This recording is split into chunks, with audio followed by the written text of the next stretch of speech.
झारखंड विधानसभा शीतकालीन सत्र का आज तीसरा दिन भी आज हंगामेदार रहा। सदन की कार्रवाई शुरू होने से पहले ही विपक्ष के तमाम विधायक जैसे ही सदन के भीतर प्रवेश किए, उससे पहले तमाम विधायकों के हाथों में सरकार के खिलाफ तख्तियां नजर आई। तमाम विधायक सदन के बाहर तख्तियों को लेकर के सरकार के खिलाफ प्रदर्शन करते नजर आए और फिर एक बार आज तीसरा दिन भी किसानों के पक्ष में नारे लगाते नजर आए। आपने देखा था कि कल भी जिस तरह से सदन की कार्रवाई के दौरान और सदन के भीतर और सदन के बाहर विपक्ष के तमाम विधायक सरकार के खिलाफ आवाज को बुलंद कर रहे थे और इससे विधानसभा अध्यक्ष रविंद्रनाथ महतो ने सदन की कार्रवाई चलने को लेकर के बार बार विपक्ष के विधायकों से अपील करते रहे, लेकिन विपक्ष के विधायक ने इसे नहीं माना और बेल तक पहुंच गए। अंत में विधानसभा अध्यक्ष को सदन की कार्रवाई आज तक के लिए स्थगित करना पड़ा। आज फिर से सदन की कार्रवाई शुरू हुई है, लेकिन उससे पहले ही जो संकेत मिल रहा है कि आज भी सदन के भीतर हंगामा होना है, क्योंकि आज महत्वपूर्ण विषय पर चर्चा होना है। आज कानून व्यवस्था पर चर्चा होना है, जिसके लिए विपक्ष लगातार सरकार से कानून व्यवस्था पर सवाल उठा रही थी और आज उसी पर सवाल होना है और सदन के पटल पर इस पर सवाल रखेगी सरकार के तरफ से।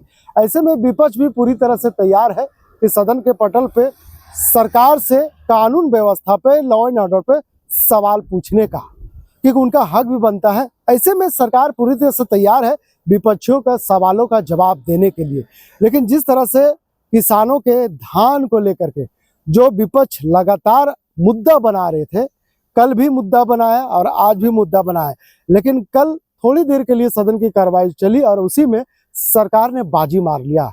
सरकार ने जिस मुद्दे को लेकर के विपक्ष लगातार ललकार रहे थे सरकार को, सरकार ने छोटी सी कार्रवाई में ही सदन के भीतर ही किसानों को जो धान के जो मूल्य थे वो तय कर दिए। 2450 रुपया, 2400 रुपया किसान के मूल्य का जो धान का रेट है सरकार ने तय किया।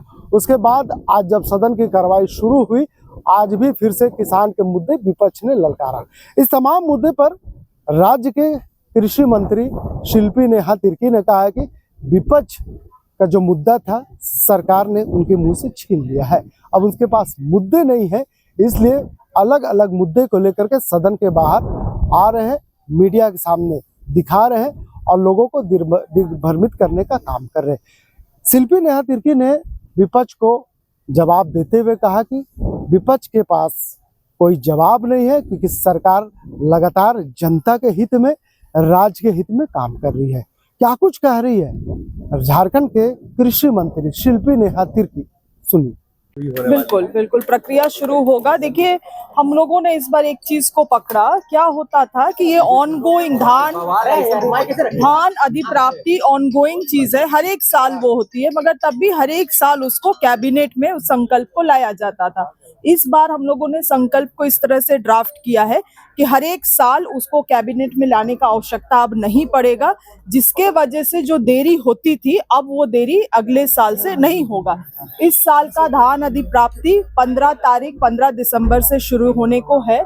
मैं सभी किसानगण से निवेदन करना चाहती हूँ कि अगर आप कुछ समय रुक सकते हैं तो कृपया रुकिए, ताकि सही तरीके से आप धान को सरकारी रेट में सरकार को आप बेच सके और जो सरकारी रेट है एमएसपी का दर प्लस हमारे राज्य सरकार का बोनस वो आपको किसानों को मिलेगा। मैडम, इस बार जो हाउस चल रहा है ये एमएसपी की बात नहीं, देखिए, निश्चित रूप से हम लोग चाहते हैं कि एमएसपी के दर को हम लोग बढ़ाएं। एमएसपी तो केंद्र सरकार के द्वारा तय होता है और केंद्र सरकार का क्या रवैया रहा है किसानों के प्रति ये भी जग जाहिर है।